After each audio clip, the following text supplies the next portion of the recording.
பாஸ்கர் மதிவதனி. குரலில் குரல். பால் காமத்துப்பால். இயல் களவியல். அதிகாரம் புணர்ச்சி மகிழ்தல். குரல் எண் 1109. ஊடல் உணர்தல் புணர்தல் இவை காமம் கூடியார்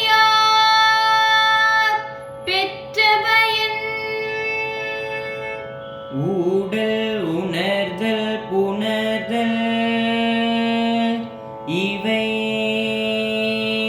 காமம் கூடியார் பெற்றபயன். ஊடல் உணர்தல் புணர்தல் இவை காமம் கூடியார் பெற்றபயன். கூடல் மிகுதிப்படின் கூடலும் புளித்துப்போம். பின் அக்கூடலை இனிதாக்கும் பொருட்டு சிறு சிறு ஊடல்கள். அந்த ஊடல் மிகுதிப்பட்டு உள்ளதும் போச்சு என்றாகாமல் இருக்க அவ்வூடலை விலக்கல். பின் முன்னினும் இனிதாக கூடலில் திளைத்தல். இவையெல்லாம் உண்மை காதலர் பெறும் இன்பப் பயன்களாம்.